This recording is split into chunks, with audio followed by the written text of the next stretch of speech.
that pronunciation. Anyway, we're just complaining about caps lock versus lowercase.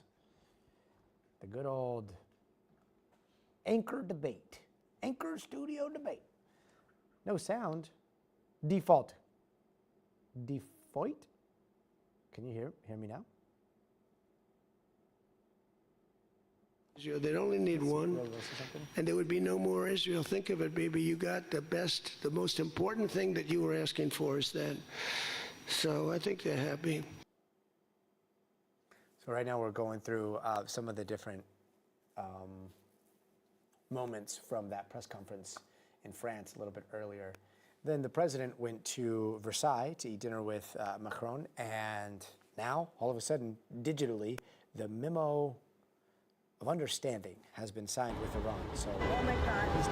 Terror on Loop 20 in Laredo, Texas. This is going to be a private business jet crashing into traffic and erupting in fire after failing to make it to a nearby airport. Yeah, go ahead, Todd. What was that? Dashcam video captured the moment of impact. Okay. All right, let's see.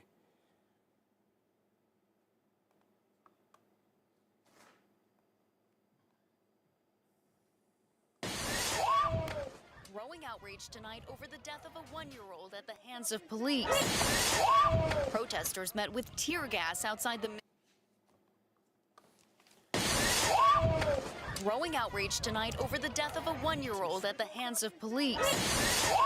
Protesters met with tear gas outside the Mississippi Walmart where the incident took place, demanding justice for Cohen Wiley. According to investigators, the shooting on Sunday happened when Senatobia police responded to a shoplifting call involving two adults and a child. One witness telling a local reporter of the two adults, one was carrying the boy, the other a box of diapers. Policeman shot.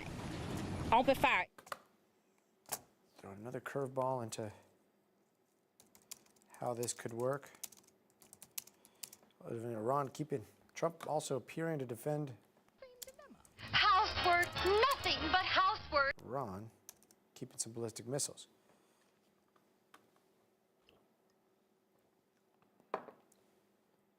Okay. All right, perfect. And then we've got spectacles. Who's buying these $2,000 Snapchat spectacles? Anybody here? Kimberly Baker. I'm learning too. That way too fault. Wait, news is drowning your audio. Let's see here. Housework, nothing but housework. Back in the day, the Jetsons promised a future where robots handle the housework. Can you guys Rosie hear? is the ideal maid. But more than a maid, Rosie was a member of the family. And I love you people too. Fast forward to today, and this is the closest we've got. But the tech is evolving and quickly. So how far are we from having humanoid robots that can do housework? I think we're 3 to 5 years away from having our iPhone moment, our ChatGPT moment for humanoid robotics in homes. And I think that's really soon. I don't think we're culturally prepared for that. John Coetzee from Forbes has been tracking the tech, and he says these robots will eventually be a major household purchase. $20,000, $40,000, $50,000, somewhere around there. Price of a car, right? Maybe $200 a month if you go on a subscription plan, and you've got a humanoid that's doing a lot of things in our homes. Which raises a lot of other questions, like who gets there first, and what about the competition? There's about 400 companies globally that I'm tracking that are working on humanoid robotics technology. About half of them are in China. Don't get too weirded out or too over-impressed with the videos of the dancing robots. It's cool, it's funny, it's wow, it's amazing. Nobody cares. Does it work? Will it work in the factory? Will it work in my home? Will it do things for us? Can it do my dishes? Yeah. Exactly, without breaking half of them. As for what a mechanical maid could mean for the family, You still teach your kids to clean up after themselves, teach them how to do laundry because they'll need to do it when they go to college. So I don't think it becomes a replacement, but it could free up a lot of time for parents to actually have more quality time with their kids. and when it comes to homemaking, one study found stay-at-home parents right now put in about 200 hours of unpaid work a month. That's worth between $4,000 to $5,000. And how they spend that newfound time could end up mattering just as much as the tech itself. How are parents then using that time, right? Are they getting back on their phones and working, or are they taking that time to really spend with their children and kind of nurture that connection and that relationship? think that'll depend on the family. But until all that, sorry kids, we're still stuck folding and cleaning the old-fashioned way. Oh, Kira, that's little Kiki. I was like, Kira, you just turned 5. Guess what? You get chores for your birthday. But she still, yeah, she has to sleep, Snapchat and she just has to dropped a mop, pair and she of has to augmented reality make smart her bed. glass. Why? Are these not the sickest glasses you've ever seen? Yeah, no, these are the ugliest sunglasses I've ever seen. Dude, they're so blocky. We'll see I'm how sure she it's does. really, really cool, and the technology is Oh, amazing. Belle, thank you so But they're over much. $2,000. Great to see you, by the way. You look I'm like able to a take some knob. kind of robot sink that will do my dishes. Yeah, it's called the garbage disposal. I think it's something that people are really looking for in this moment, where they feel like John? screens Oh, are wait, distracting what? them. People Is are that spending John? on Is average this- more than 7 hours Hey, a day is this staring you? down at screens instead of connecting with their friends and staying All right, present John, in the world. it hasn't even And we aired think yet. This is the Specs offer a pre-show totally new to opportunity the to show. bring computing into the So, world around you. but and welcome help to the computing feel chat. more human and more personal. Guys, I think that's the real John that you just heard from in the chat. John, I'm not sure if you've ever seen our show, but basically what we do is we do this streamer style before, behind the scenes, and then during the show, eating right there. you'll see. And then This is during commercial bananas. breaks, we can chat. This is very cool. Wow. Cool. This is funny, bro. Trio City, you're funny. Here we go.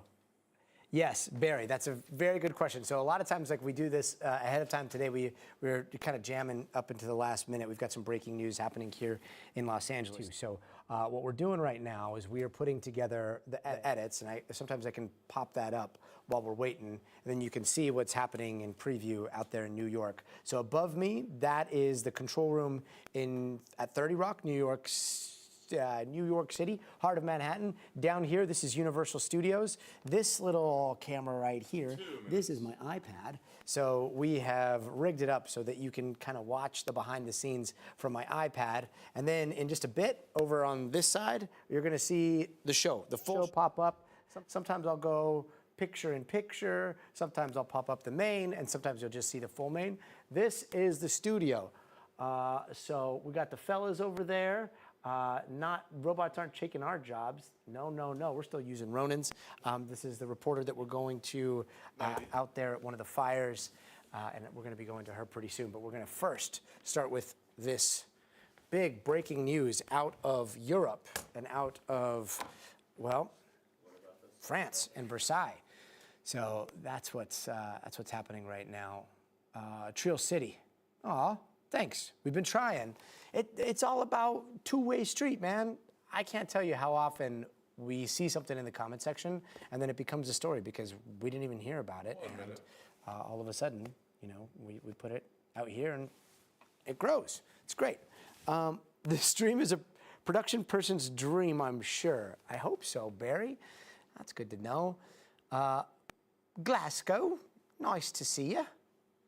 Always cold in the 6. We love you, man. Yes, hope Top Story doesn't. No, Top Story never messes up. They're the best. Crabby leftist, howdy. I haven't seen you in a while. How are you? 30 seconds. John, first time watcher. Love it. So cool. Dude, I'm so stoked that you're in the show and you're now in the chat. So you guys, make sure you have some questions for John.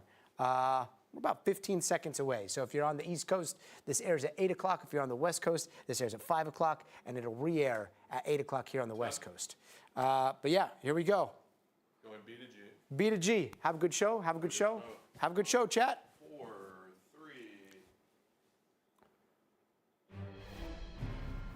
And so breaking news tonight, the digital ink is barely dry, but after months of fighting and cease firing and what felt like an endless back and forth about negotiations, the United States and Iran have officially signed a deal that could start the end of the war. This is a 14-point memo of understanding in total. It includes an end to military operations, the U.S. naval blockade, that ends, reopening of the Strait of Hormuz, They want it to be toll-free. Iran's agreement to not procure or develop nuclear weapons, a huge deal and a huge relief to millions. But keep in mind that they are still ironing out some of these details, apparently. That deal, technically a memorandum of understanding. And tonight, a 60-day negotiation period for the final deal starts. And even that is shaky. Take a listen. If it doesn't get done in 60 days, that's all right. We go back to bombing. If they don't honor the agreement, or some things aren't even mentioned in the agreement, it's a memorandum of understanding, but we have an understanding of certain things without writing it. And if they don't honor that, we'll probably go back to bombing them until they honor it. You know, it's amazing what bombs can do. Yeah, throwing another curveball into all of this and how it could work. Trump also appearing to defend Iran keeping some ballistic missiles, essentially arguing it would be unfair for Iran to be denied them when their neighbors in the Middle East have the same capabilities. Listen to this. I mean, they have to have some because other people have some. You got to have some. Somebody said, you shouldn't give them one. I mean, I have guys, I like some of these guys. We're going to let Saudi Arabia have missiles, but they can't have them? Yes, sir. Doesn't work that way. At first, let's get over to NBC News senior White House correspondent Gabe Gutierrez in Geneva, Switzerland. Gabe, did the timing of this come as a surprise here? It did, Gotti. We weren't expecting the president to sign this memorandum of understanding digitally at his dinner with the French president Emmanuel Macron while he was at the Palace of Versailles.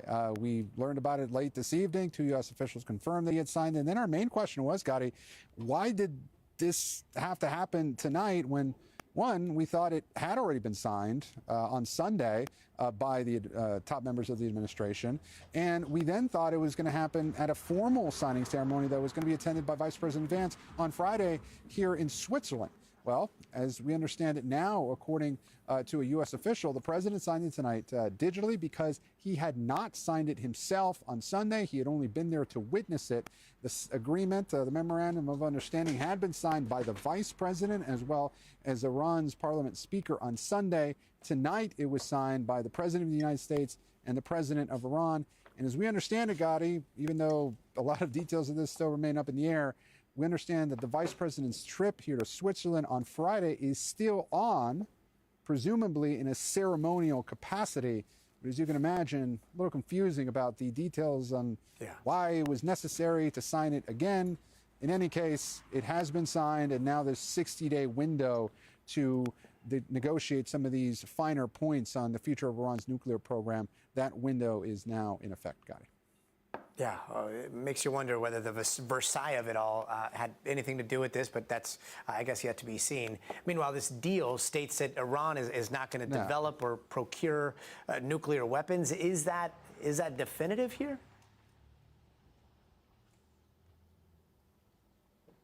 Well, to your previous question about Versailles, we don't think that had much to do with it. The invitation to Versailles, that was Emmanuel Macron extending that invitation to President Trump over the last several days. It was perceived as a way to actually get him to come to the G7 summit. President Trump saying that he loves to go to beautiful places, and that was seen as a way to entice President Trump not to leave the G7 early, which, by the way, he did last year. But when it comes to nuclear weapons, Gotti, that is what the administration is trying to focus on in this agreement. The president has been saying that that is the most important part of this agreement, that Iran will not produce nor procure nuclear weapons. The president says he wanted to get that wording exactly right, that they couldn't procure, they couldn't buy nuclear weapons, not just develop them. Here's more of what he had to say about that earlier today. Importantly, Iran has agreed that they will neither produce nor procure a nuclear weapon. Neither produce, because originally they said, they talk about that they will not develop a nuclear weapon. And some people found it okay. So what happens if they should buy? I don't know. It's very dangerous for somebody to sell, because whoever sells them a nuclear weapon will get nuked themselves. If they sold a nuclear weapon, only a few that could do it, they would be nuked. They wouldn't have that country long. Now, Gotti, the president today, he went back and forth between praising the leadership in Iran, but also threatening the leadership, saying if they didn't implement this agreement, this memorandum of understanding, the way he wanted, that he reserved the right to start bombing Iran again. Now, there are still many unanswered questions about how the U.S. will monitor whether the U.S. is, quote, behaving well, in their words. The president said that when it came to nuclear enrichment, the so-called nuclear dust, that the U.S. Wants to monitor to make sure that Iran is not trying to get from places that were previously bombed by the U.S. The president alluded to, and you might like this as a space guy, he talked about the U.S. Space Force cameras monitoring, Iran. But there are still many unanswered questions about the enforcement mechanism here and whether the IAEA might be involved as well. But a lot of those technical details now will be worked out during the 60-day period. Yeah, and that's just on the nuclear question. Now, can you break down the toll-free passage in the Strait of Hormuz and the ending of the naval blockade? How does that happen, and why only 60 days here? Well, a senior U.S. official who read out this memorandum of understanding, which, by the way, the fact that this was read out on a call with reporters was striking, because it came around the same time that the president was actually giving his press conference at the G7. But when it comes to toll passage through the Strait of Hormuz, that's laid out in the MOU, the Memorandum of Understanding, that the U.S. believes that there will be no tolls charged for passage through the Strait of Hormuz. Of course, there weren't tolls charged through that critical waterway before this war began. But there are questions moving forward about if Iran, after this 60-day period, may try to charge what it calls maritime service fees, and whether that will be allowed. The president and other members of the administration have sort of danced around that question at this point. It really appears that they wanted to get to a deal with the president coming here to the G7, and they wanted to get this memorandum of understanding in the books. And we'll see what happens over the next 60 days with some of these details. But even some of those that have been released, Gotti, there has been a lot of controversy already, especially in terms of the financial concessions. There are significant changes here to the U.S.'s position beforehand. For example, on the issue of unfreezing funds, the president today is acknowledging that frozen funds from the Iranian regime need to be unfrozen and paid back for them if they meet certain benchmarks. Well, the president had railed against the previous Obama administration's deal because of that, but now he's acknowledging that these funds should be unfrozen, that the money belongs to Iran. There's other issues that still need to be worked out, including the U.S. lifting sanctions. They're giving waivers for Iran to sell its oil. That kicks in immediately, and critics of this deal are already, coming out against that, saying that Iran is getting too much on the front end before they prove that they are abiding by other parts of this deal, Gotti. Yeah, and we're about to dive into all of that as well. NBC's Gabe Gutierrez in Geneva. Gabe, thank you. And let's bring in Bilal Saab, the Senior Managing Director with Trends US and Associate Fellow with Chatham House. Good to see you, Bilal. Now that we've signed this deal, what do you make of it? Is Iran getting too much on the front end here? Hey, Gotti, it's good to be on your program again. Look, it's hard to read this MOU and feel excited, frankly, about the outcome. And I guess my disappointment or frustration is shared by many in Washington. Matter of fact, the MOU makes me sick to my stomach, to be honest with you. But the one thing that makes me sicker to my stomach is the actual continuation of the war.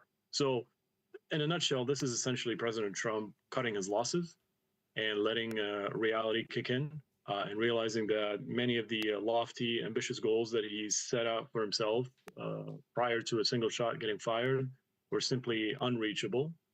So that's the outcome. That's the outcome of a war going into it with some faulty assumptions, unrealistic expectations, and dare I say, no real strategy.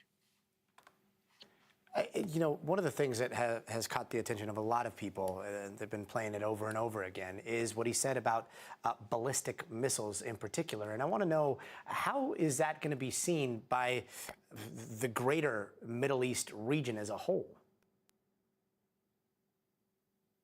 Well, obviously, they're not going to love it. But in his defense, in President Trump's defense, he's right. According to international law, these conventional means of self-defense are actually pretty legitimate. What we don't like is the nature of the Iranian regime. But the tool, the instrument, the weapon itself is considered by all nations around the world as being pretty conventional and quite legitimate. So, he said, like, how come we allow other nations to possess these weapons, but not the Iranians? I mean, frankly, that's a fair statement. But obviously, nobody's going to like it in the Middle East, especially not Israel, because it was on the receiving end, and the Gulf states, they were on the receiving end of these missiles and drones. And, you're going to have to come up with a different solution for that, probably during, ideally, but most likely after the 60 days negotiations over the nuclear program, which in my mind and in the president's mind remains the top priority here. Speaking of Israel, I mean, the big question mark is what could happen between Israel and Lebanon. And in fact, we have a little bit of what the president said about how Israel found out. Let's play that. We did send a copy to Israel, by the way. They've been a good partner. Again, I think they could do better with respect to Hezbollah. Think of what Israel's getting. They're not going to be nuked. It's very simple. I told Bibi, your biggest risk was that they'd drop a nuclear weapon into the middle of Israel. They'd only need one, and there would be no more Israel. Think of it, Bibi. You got the most important thing that you were asking for is that. So I think they're happy. Do you think that Israel or Hezbollah could effectively derail all of this? No, I don't think so. I never thought so, frankly, throughout these talks. I think what the Iranians got was pretty sweet, even though they're going to, obviously try to sort of undersell the whole thing, understate it, just so that they don't look like they're humiliating the United States. But at the end of the day, they got pretty much exactly what they wanted. And they're not going to let, even though it is an important investment for them, Hezbollah in Lebanon, but they're not going to let that torpedo, undermine, undercut something that is quite significant with the United States. They'll issue statements of complaint if Israel goes back to bombing Hezbollah. They'll probably, maybe, conduct symbolic strikes against the Israelis. But in a nutshell, I think they're pretty much going to preserve what they have with the Americans. Yeah, and as you mentioned, I didn't even think of that, but you're saying that you think Iran is going to undersell this deal because you think that this deal is such a sweet deal for the Iranians. Oh, yeah. Oh, absolutely. Absolutely. No need to humiliate the president. No need to, shove it down his throat. I think they got exactly what they wanted, to be honest. But, I don't think they're going to let the issue of Lebanon, the issue of Hezbollah, despite all their statements, despite all their rhetorical support for their ally in Lebanon, they're not going to let that, frankly, undermine what they got with the United States. The more important question, frankly, here is more about what Israel's going to do, right? To what extent are they going to maintain operational freedom, right, in Lebanon? Yeah, and that's a question that we'll be asking as the week goes on. Bilal, really fascinating insight. Thank you so very much. Also tonight, we are tracking some major severe weather across the country. In the Midwest, more than 50 million people are already in the path of dangerous storms, bringing in those damaging winds and the potential for tornadoes like the one that you see. That is touching down on Indiana. And over in the south, Tropical Storm Arthur is slamming Texas right now. And just look at these massive waves that are coming ashore there in Galveston. That storm is now moving toward Louisiana and Mississippi, potentially bringing life-threatening flash floods to millions in the area. And then this is Florida. This is a massive brush fire forcing roads to shut down. Meanwhile, out west, there are several wildfires burning across several states, including this one in Washington. Flames tearing through more than 200 acres, 11,000 evacuations. And from New Mexico to Arizona to out here in California, extreme heat and dry conditions are making it even harder to contain those fires. We've got team coverage tonight. Our meteorologist, Bill Cairns, is going to have the latest forecast in just a sec. But first, let's bring in Maggie Vespa, who's following these severe storms in the Midwest from Chicago. Maggie, where is the biggest threat right now, and what kind of damage have you been seeing?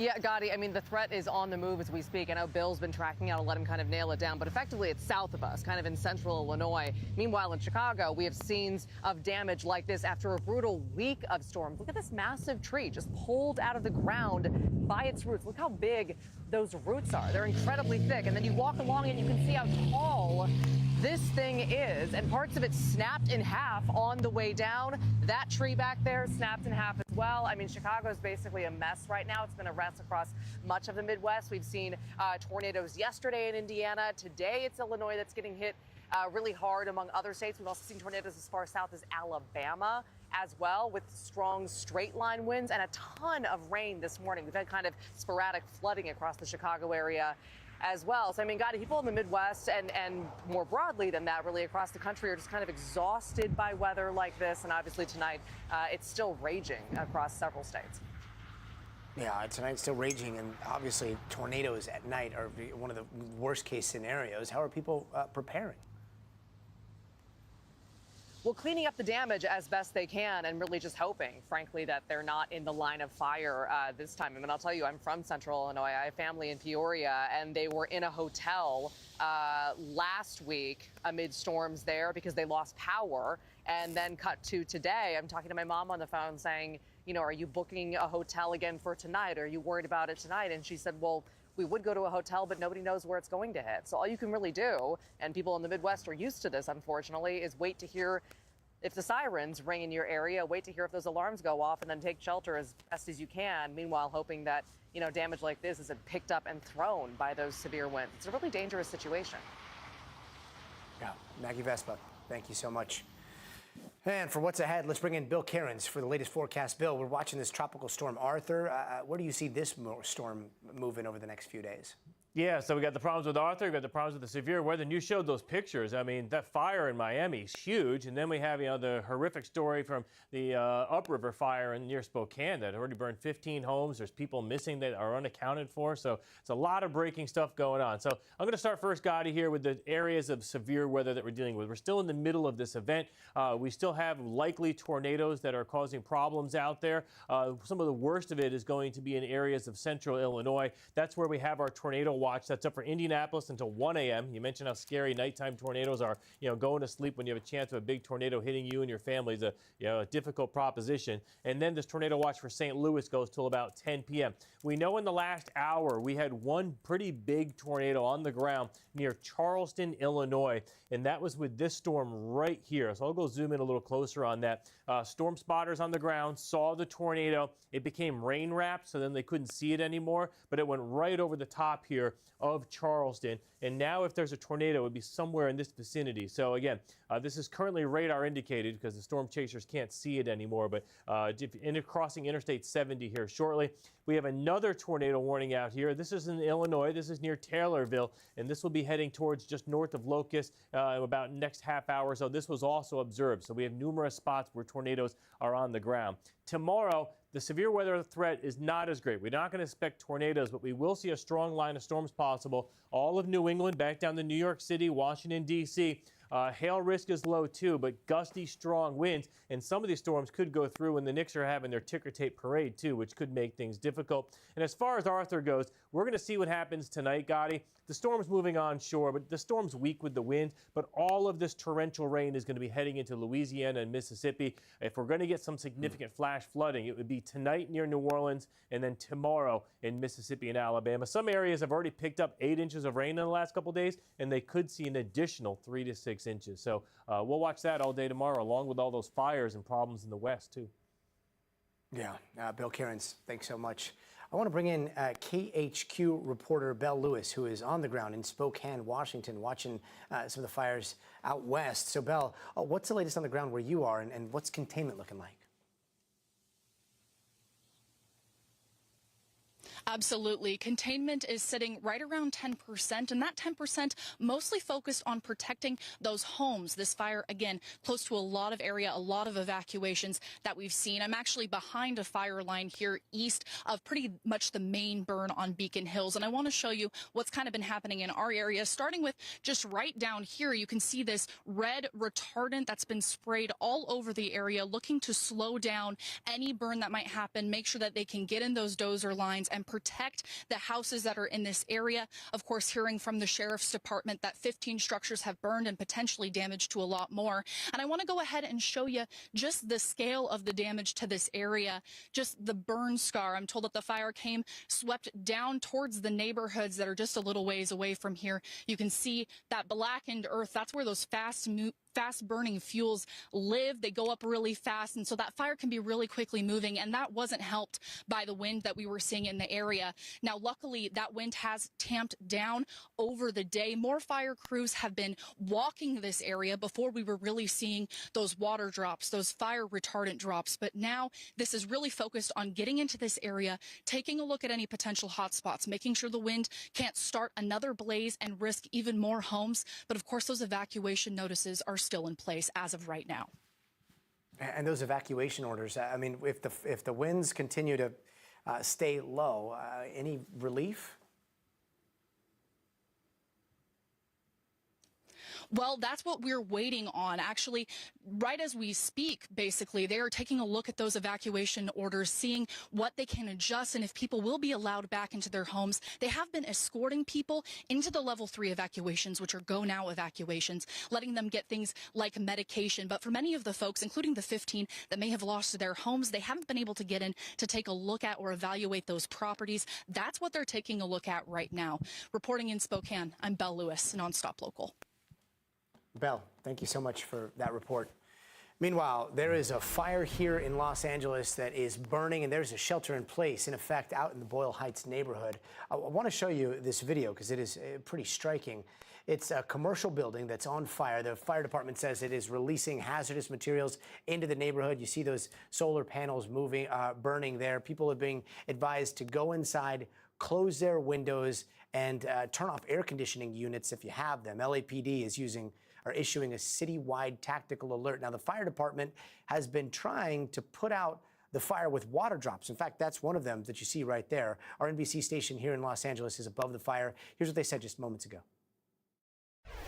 And there's another helicopter about to make another water drop here, Jonathan. Fire 3. We've seen him already drop twice, so this will be the third time that he's gone to Montecito Heights to fill up and come back. And there he is, right on cue as he comes around the south side of the building and is now headed to the east. So this is going to put him over Indiana Street. He's going to make that sweeping left turn to come back over the fire, and we'll see how low he gets. I know you were kind of observing that earlier to see if they're going to stay high on this one or if they're going to try to get closer to the structure. So we'll see what he does. And there's also a chance he may go around twice if needed. But nope, there he goes. So that water drop right on the thickest, heaviest flames on the south side of the structure. And let's just watch it. I think it's beautiful to see the white smoke start to emanate, because that white smoke is a good sign. Whenever we're seeing that heavy black smoke, you know it's finding fresh fuel. But when we see this white smoke, that really is what tells us that firefighters are starting to get an upper handle on it. And overall, as I widen out the shot, compared to when we first got overhead now nearly 2 hours ago, it looks so much better. It was such a dark plume of black smoke that could be visible for miles. It still is visible for miles, and we still do have some black smoke, but overall we're starting to see a lot of white, a lot of gray. And there's the chopper coming in again. We're going to keep you updated on any further updates as we get them. And now to Texas, where tonight investigators are still on the scene of a fatal plane crash late last night. This one killed a high-profile tech CEO that really helped build Austin into the tech hub that it is today. Tonight, police are calling the drivers who stopped their cars to pull survivors out of that burning plane heroes. Here's NBC's Tom Costello. Oh my God. Terror on Loop 20 in Laredo, Texas.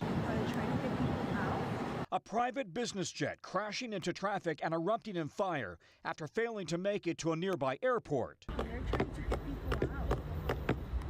There's people in there. Dashcam video captured the moment of impact. The plane, torn in two by a light pole, suddenly ignites. Inside the plane, 6 people. We literally saw a aircraft, split in half. So we're like, oh my God, this is crazy, out of a movie. Zaira Garza's husband was among the drivers who used hammers and crowbars to break one pilot free, then another. 3 teenagers got out on their own. 3 kids, 2 pilots. Where's the parents? They're still in there? The only fatality, 50-year-old Joshua Baer, the founder of Austin-based Capital Factory, which funds high-tech startups. The company calling him brilliant and a dear friend to so many of us. The Cessna Citation departed San Jose del Cabo, Mexico last night, bound for Austin, climbing to 43,000 feet before reporting they were low on fuel, diverting to Laredo. Flight Radar 24 data shows the plane rapidly descending at 3,000 feet per minute before slowing its descent to line up for a landing, but then drifting off course. The last radar contact 2 miles south of the airport. It is nothing short of a miracle that this tragedy did not become a mass fatality event. This jet was owned by a company called NetJets. It is the biggest private jet fleet in the world. They lease jets. It's owned by Berkshire Hathaway. This is their first fatal crash ever. And tonight the company says safety is and always has been the foundation of everything it does. And it's working with investigators who will be interviewing the pilots on whether they ran low on fuel, and if so, what could have possibly caused that. Gotti.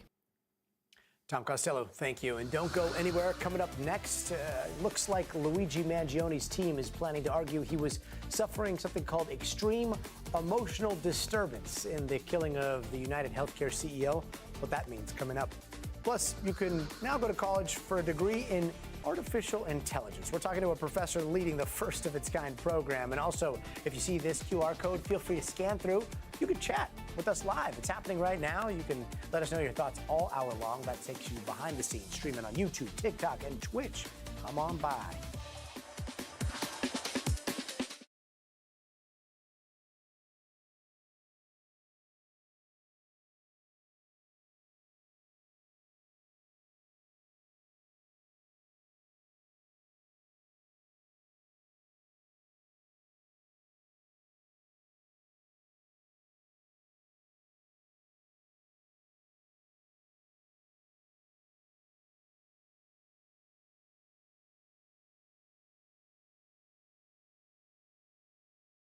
Good vibes where Scottish people and everyone gets along, singing and yes, my blue, I agree. And guys, I saw you guys fighting in here. No, let's just be kind to each other. There's enough strife in the world as you see in the news. Let's leave the fighting to the news, and then in the chat, let's just agree to disagree.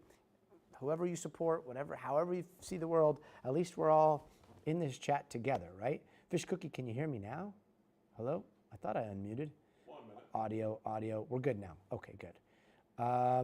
Jay Place, does NBC keep archives of old show graphics? They might. Let's see. They might. I'm sure they do. Let's see. What else? What else are you guys talking about?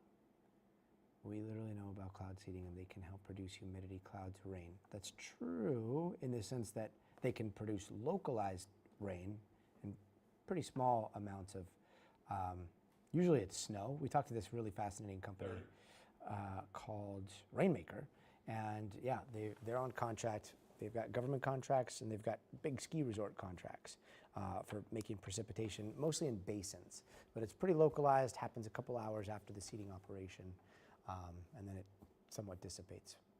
Silver iodine, I think. Not 100% sure. Hello, Gotti, we had a disagreement. It's all right. Just keep it sweet. Here we go. Hey, welcome back. Here are some of the headlines we are watching tonight. The Pentagon has ID'd the 8 people who were killed in that B-52 crash in California earlier this week. They are Colonel Gregory Watson, Lieutenant Colonel Gabriela Estrella, retired Lieutenant Colonel Miles Middleton, Major Alexander Davis, Major Robert D., and Major Brad Hovey, along with the flight test engineers Jeremy Smith and Christopher Risha. Officials are still investigating exactly what went wrong on that flight. The Gilgo Beach serial killer Rex Herman was handed multiple life sentences today. He has confessed to killing 8 women. His hearing hopefully marks the end of a decades-long case. And Kevin Warsh's final day, our first day as Fed chair, didn't exactly go as planned. The S&P 500 fell 1.2% today. That's the worst start off for a broad index under a new chair since 1994. And Georgia lawmakers are not going to be redrawing their political maps, despite Governor Brian Kemp's calling a special session to do so immediately. A state House Speaker said they do not have enough time right now, but they would revisit all of it before the 2028 election. And in Florida, 2 paddleboaters got swept away at sea. They were unable to make it back to shore. And luckily, police were able to find them using the air unit and the Coast Guard, and they were rescued. And a fascinating new development when it comes to Luigi Mangione. His lawyers are saying that he's going to use a psychiatric defense in his state murder case. Now, this is not a not guilty by reason of insanity thing. This is something different. This is something called the extreme emotional defense, or EED, which his lawyers are arguing he was suffering from when he allegedly gunned down United Healthcare CEO Brian Thompson.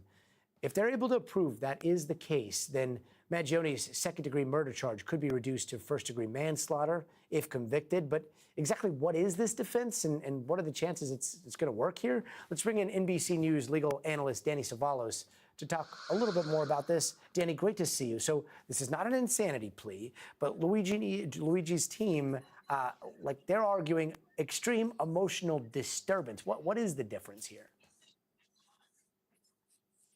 It's like insanity as a defense, but it's not the same. Insanity, if pleaded and if the jury finds someone not guilty by reason of insanity, then it's a total defense. They're not guilty. That is the opposite, in a sense, with this EED, extreme emotional disturbance defense. The best it can do is, as you said, downgrade a murder charge to a manslaughter charge. So the defendant still gets convicted.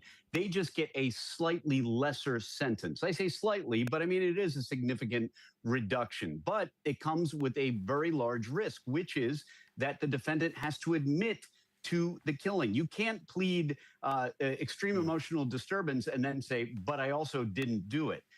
Part of doing this, part of this gambit, is admitting that you did the killing. And then you have to hope you can prove by a preponderance of the evidence that you did so under an extreme emotional disturbance, which has to be reasonable. It can't just be my own personal opinion was that I was under an extreme emotional disturbance. Interesting. And this defense is just for the New York State trial. Could we see it used in the federal trial, or is that different? Nope. Because the federal government or the federal court will not recognize it. However, if he makes that plea, federal prosecutors will be very, very interested in Luigi Mangione essentially admitting to the killing, because that'll help them in their case. And of course, state prosecutors will be happy about this, because instead of worrying about proving beyond a reasonable doubt that Mangione committed murder, now instead it's Mangione who has the burden, by just a preponderance, but the burden nonetheless, to show that he acted under this extreme emotional disturbance. And by the way, Gotti, the state gets to hire their own forensic psychiatrist to interview and examine Mangione. And who do you think, what kinds of psychiatrists do you think they have on call? They probably almost uniformly find that people are not insane, not acting under extreme emotional disturbance, and everybody is competent to stand trial. Danny, does this, one of the big hurdles that, the defense and the prosecution are going to have to overcome is like seating a jury here, right? Does this help seat a jury, or could this hurt seating the jury? Because again, it's another round of pretrial publicity in a very publicized case. There are always concerns in high-profile cases about seating a jury, and I think they're particularly serious here because you have this unusual defendant who, for reasons completely inexplicable to me, has developed a kind of cult following. And so you do have to be concerned that you might have what's called a stealth juror trying to get onto the jury because he or she finds Mangione just to be dreamy, or that they don't like the healthcare industry, or they don't like insurance companies, or whatever the case may be. So you are going to have to ask some questions during voir dire. But look, we always seat juries, so we've done it before. We'll do it again. Danny Savalos, thanks so much. And coming up, protests building in Mississippi after a police-involved shooting left a 1-year-old boy dead. More on the backlash coming up next.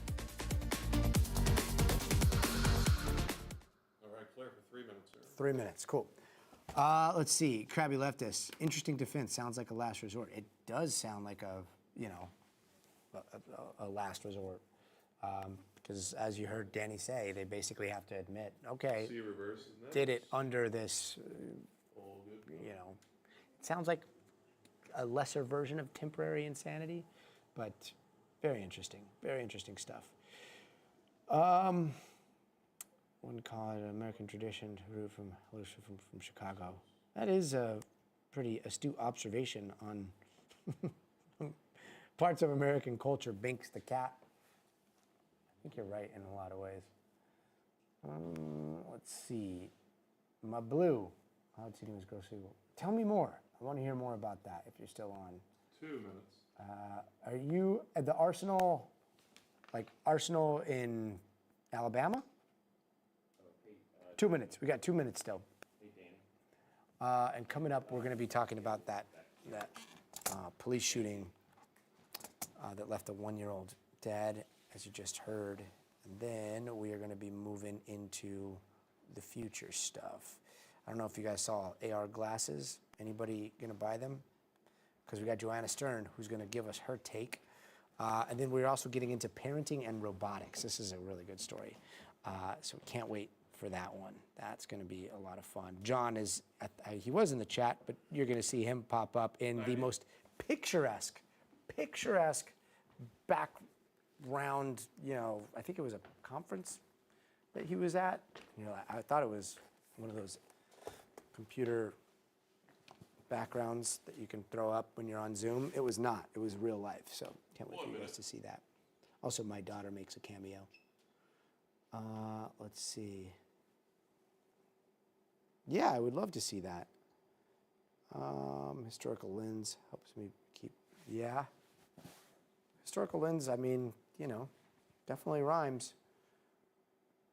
Buy them glasses, I'd rather buy food and other things. Yeah. John, Vancouver Convention Center. I still have to see this place in real life because I'm not sure. We'll see what the chat says about this background on whether it's real or fake. It was crisp. 30. Could be an entity. Oh, my blue. Sounds like you're talking UAPs or something, huh? Crabby leftists, parenting and robotics. Can they mix? You have to ask Rosie from the Jetsons. We've got some interesting stats in the piece that we're about to run in about 5-6 minutes. So stay tuned for that. 7 seconds. Here we go. 5, 4, 3. And protesters are calling for justice on the streets of Mississippi today after an officer-involved shooting left a 1-year-old boy dead. NBC's Valerie Castro has the latest. Growing outrage tonight over the death of a 1-year-old at the hands of police.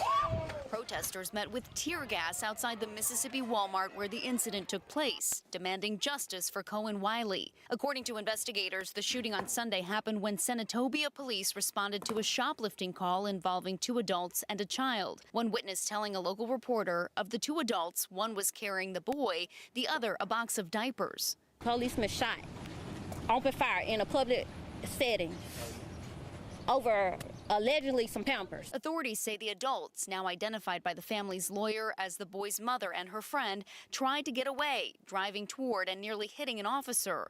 Another officer then firing at the car. The boy's mother says she tried to communicate to police that a child was in the vehicle. I raised my baby up trying to show them that he was in the car. By the time I set my baby down, it was like 3 to 4 shots. One of the shots hit him in his rib cage, and the other shots hit her in her arm and her thigh. Cohen was pronounced dead at a hospital while the driver had critical injuries, according to the Mississippi Bureau of Investigations, which is now handling the case. To make no mistake, this is a very tragic situation. I would ask that the public maintain patience as much as possible. And I know this is a very frustrating time, but maintain patience as this process is done. Attorney Ben Crump now representing the family and saying in a statement, "We intend to seek justice for baby Cohen and the life that was stolen from him." Protesters now calling for accountability and transparency. So they're just questions that need to be asked, need to be answered, video that needs to be reviewed, and to actually see what it says. Go with the evidence. Senatobia police did not immediately respond to a request for comment on Tuesday, but on Sunday, the police department posted a statement on Facebook saying in part that it was committed to full transparency. The city of Senatobia says the officer involved in this incident has been placed on administrative leave while the state continues their investigation. Valerie Castro, thank you.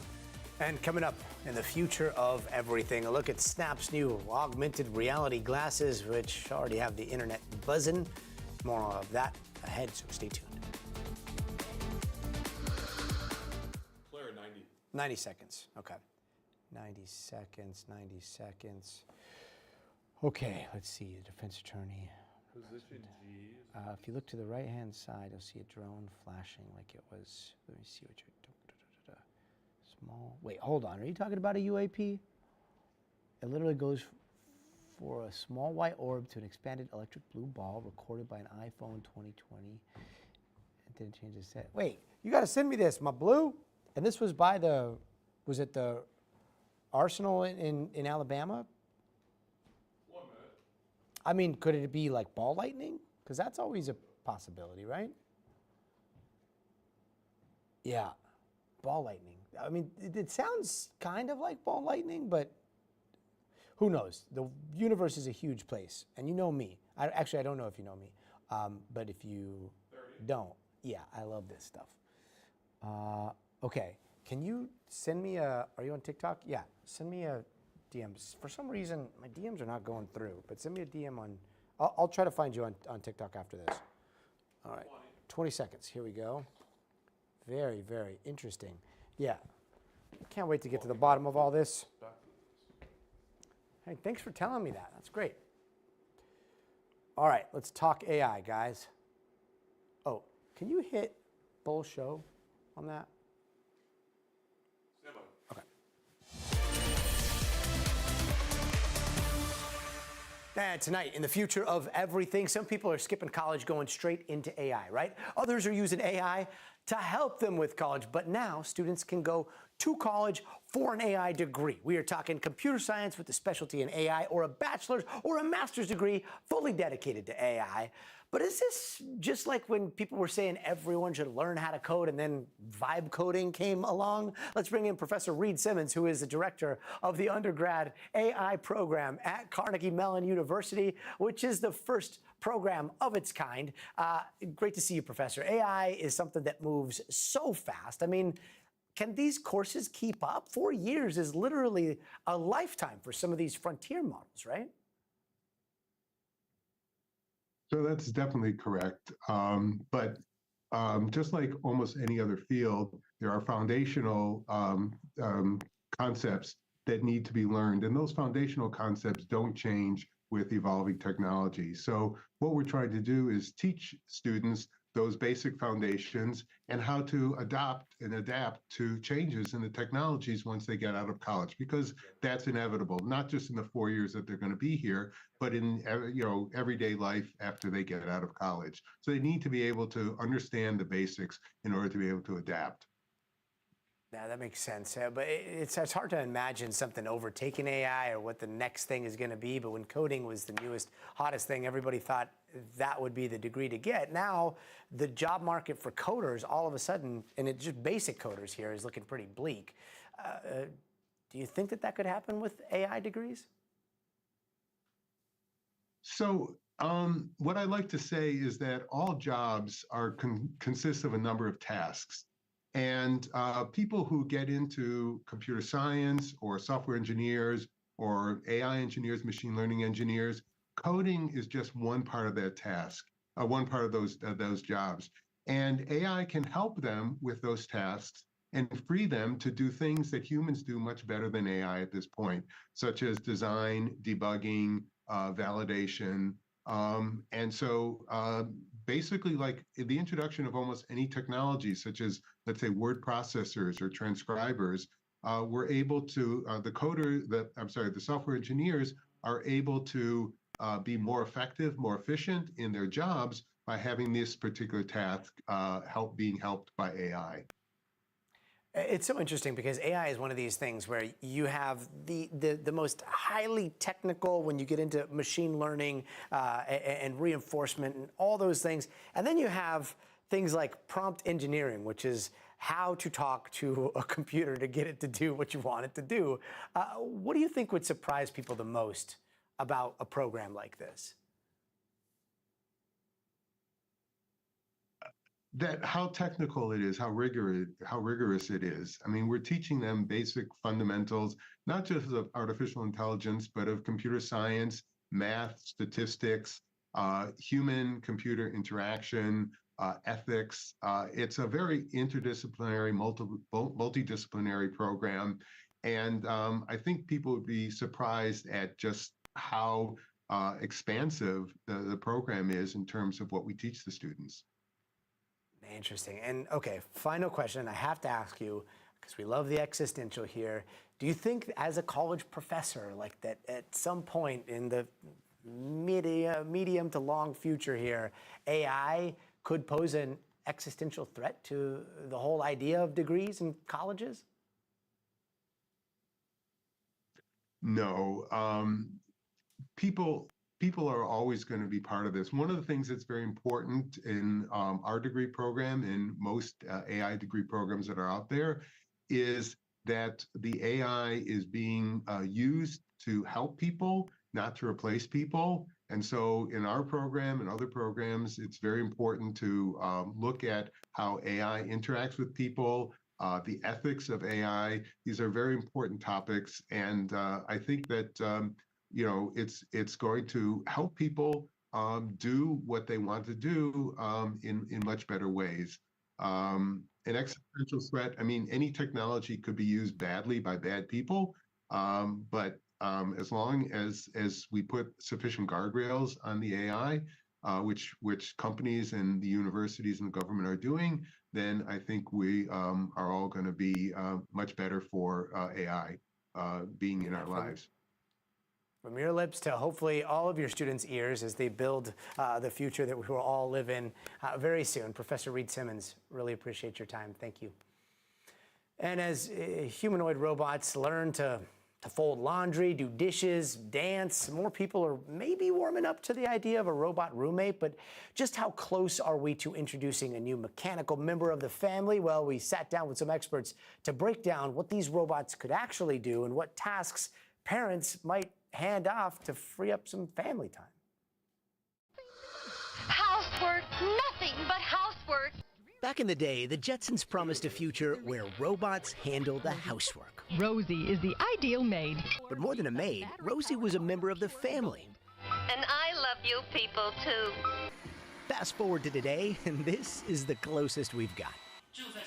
But the tech is evolving and quickly. So how far are we from having humanoid robots that can do housework? I think we're 3 to 5 years away from having our iPhone moment, our ChatGPT moment for humanoid robotics in homes.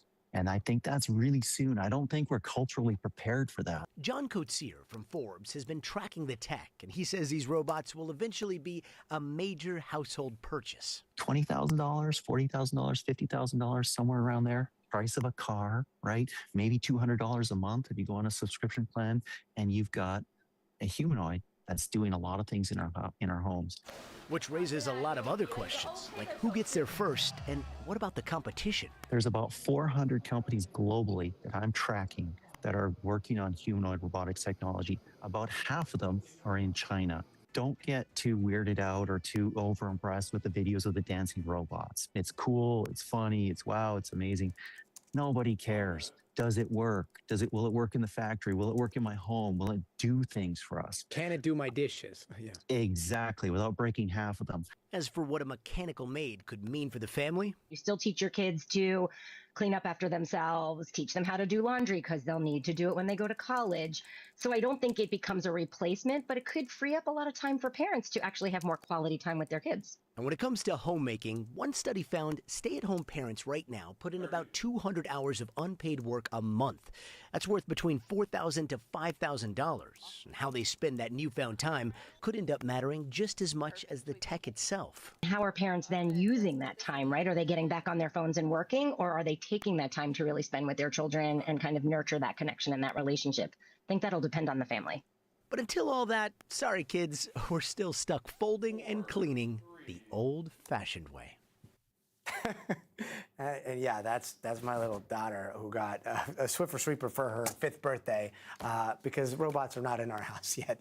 And as we wait for robots to become human helpers, remember the promise of AR smart glasses? Well, move over Meta because Specs is officially here. They are back. These ones are made by Snap, the company who owns Snapchat. And while they've got a ton of tech, a lot of tech in that smallish frame, I'm sure you've seen people are not holding back on those memes.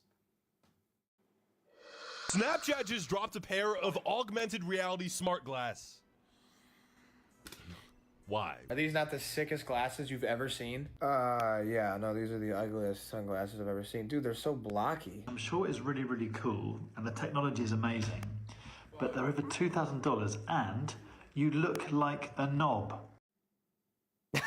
I mean, $2,000, yes, more than $2,000. They are expected to ship this fall. They're the moonshot, though, of Snap CEO Evan Spiegel, who you saw there wearing them, and he's betting big that there is life after smartphones and that you will just put them on your face. So joining us now to talk about all things spec is NBC's chief tech analyst Joanna Stern, one of our favorite people. Joanna, great to see you. I mean, I know you've seen all these memes. Did you have a similar reaction? Oh, look, I think these Snap glasses are going to crush it. And by crush it, I mean crush your ears. Yeah, they should have, you know, whoever you use to model these things needs to have some very robust ears, very robust facial features. And yet, you know, that's not exactly what we're seeing out there as this thing gets memed into oblivion. But the truth is, like, look, playing devil's advocate, when you look at the specs on the specs here, pun intended, they are definitely miniaturizing, and you don't wear glasses. I do. So, like, I do dream of a future where I can ditch my phone, just have my glasses. They are burning through cash in the R&D. How far do you think we might be from turning something like that into something like this? Oh, look, I know I made fun of them there a little bit, but what is really impressive here is that the glasses are it.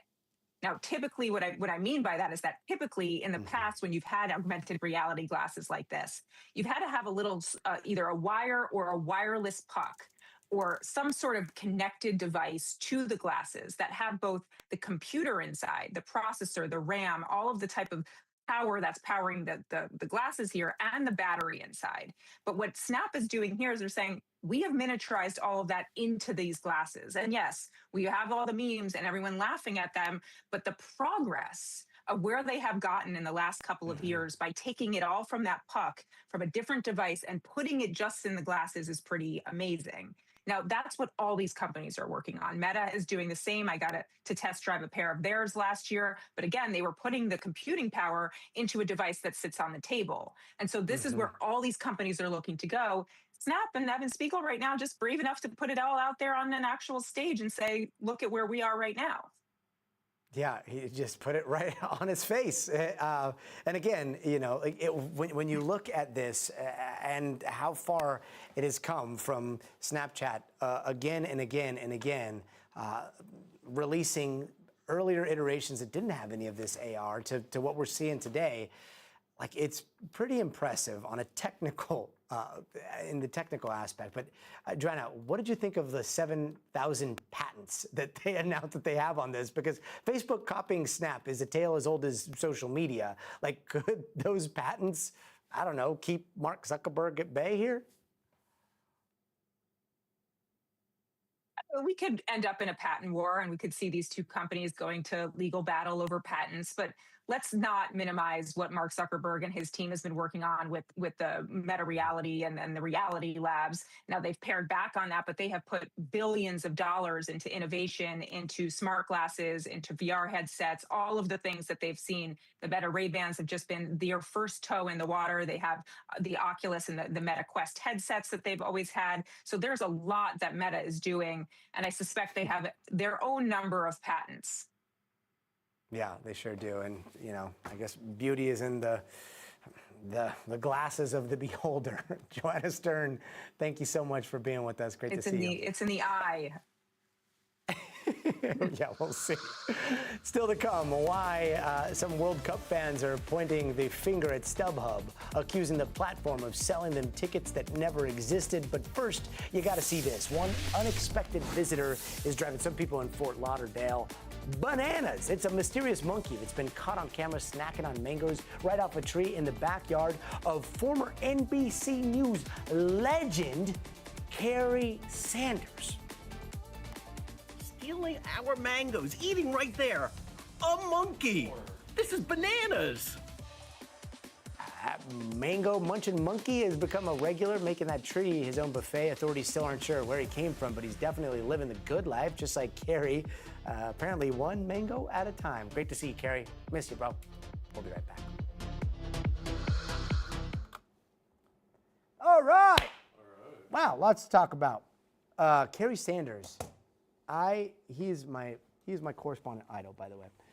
Irish Island. Yo, what's up? Twitch is on fire. Hi, everybody. How's it going? Twitch, you guys there? We're in a data center that has more ions, fresh water, and just people, and Snapchat turn salt water. Yes, my blue. Okay, my blue. I got to go find your page. Fresh water.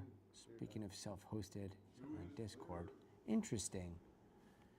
Tom showed the full report of the monkey, and it's full of puns. Yeah, we probably could have gone more puntastic, but you should chat more in the YouTube chat during pre-recorded packages.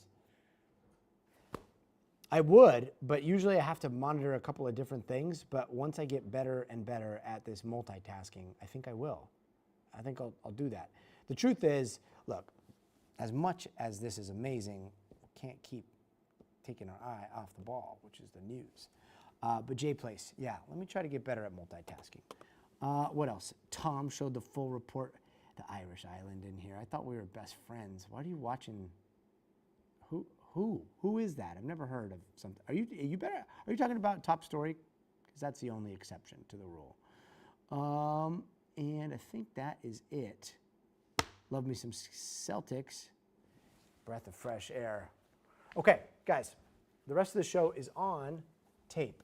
So feel free to watch it on the stream. Actually, I think BAL. It cost her $2,200, and she was told she'd get the tickets before kickoff.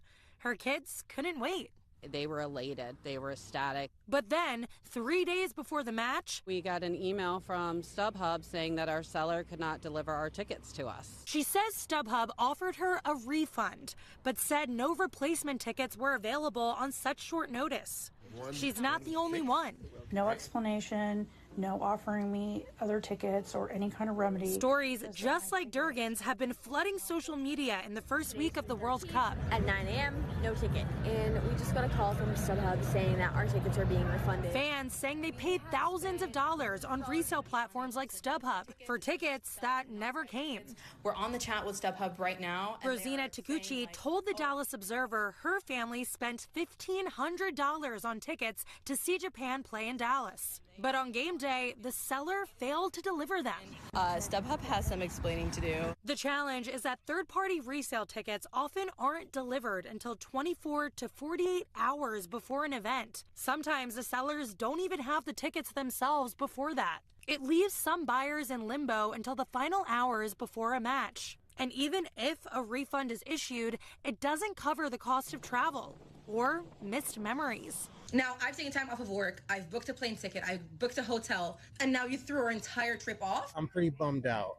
StubHub telling NBC News that if a seller doesn't deliver the tickets, it will try to find replacements or give fans their money back. The company added it takes its responsibility seriously and that when sellers fail to deliver tickets, StubHub investigates and takes action. But it's also pointed the finger at FIFA's ticket transfer restrictions. FIFA has repeatedly warned fans against purchasing tickets through third-party platforms, instead directing fans to its official resale marketplace. As for Heather Durgan, a happy ending. After our Baltimore affiliate reached out to StubHub, she was offered replacement tickets. They made it to the match, but Durgan still wants to caution others about the risks. I don't want to see this happen to other people. A yellow card warning, with weeks of matches still to come.